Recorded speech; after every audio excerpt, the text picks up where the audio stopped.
guys, two friends are coming after lots of study at home. કેટલું study કર્યું છે ચાલ કહી દે. તમે એક ગ્રુપ કઈ પાછું વાંચવા બેસી ગયા. કલાકથી ટાઈમ પાસ કરી દેતી. Hi guys, welcome to my college blog. આજે અમારું ફર્સ્ટ પેપર છે, યુ નો. આ જો બધા ગ્રુપ સ્ટડી કરે છે અહીંયા. અમારા કોલેજનું કેમ્પસ એટલું નાઇસ છે ને, અને આ અમારા અમુક દોસ્તો છે.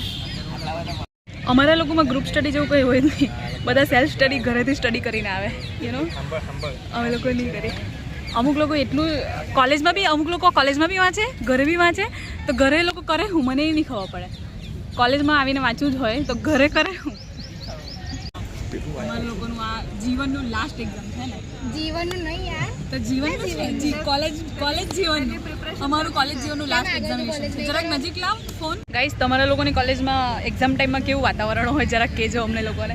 કારણ કે અમારી કોલેજમાં તો બધા એટલા શરીફ એમ એવું બિહેવ કરે ને. અમુક લોકો ઘરેથી વાંચીને આવે. અમારા બે જેવા અમે લોકો ટોપર્સ છીએ એકચ્યુઅલી, યુ નો.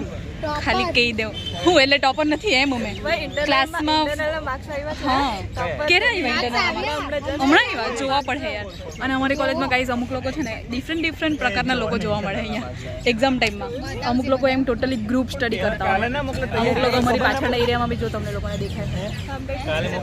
અમે બી અરે ચૂપ રહ્યો ને યાર, ઝીરો સેવિક સેન્સ યાર. મારા વ્લોગમાં તમે બોલ કામ ધંધો જ નથી બીજો તમને લોકોને કોઈ. તું મને માર જ કર. આઈ કાર્ડ પહેરવું પડશે. ઓકે ગાઈસ, કોલેજ મંગલસૂત્ર પહેરી ગઈ આપણે. ના છે મારી પાસે. ગાઈસ, તમે લોકો કોલેજમાં, તમારી કોલેજની અંદર કેવું વાતાવરણ હોય કોલેજ એક્ઝામ ટાઈમમાં સ્પેશિયલી ગાઈસ કમેન્ટ કરો. અને આ બ્લોગની અંદર ગાઈસ બધા સ્ટુડન્ટ કનેક્ટ કરો. You know, I want student in my feed.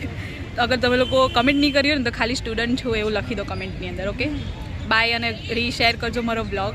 બોલ નહીં, મારું મારી ફ્રેન્ડ બોલ, તારી ફ્રેન્ડ વિશે કંઈ રીશેર કરજો, લાઈક કરજો, ફોલો કરજો. ફ્રેન્ડનું વિડીયો રીશેર કરજો, લાઈક કરજો, સબસ્ક્રાઇબ કરજો, શેર કરજો, કન્ટિન્યુઅસ ફોલો કરજો. અને યુટ્યુબમાં બી ગાઈઝ ફોલો કરી લેજો. Follow YouTube guys. આજે હનુમાન જયંતિ છે, યુ નો.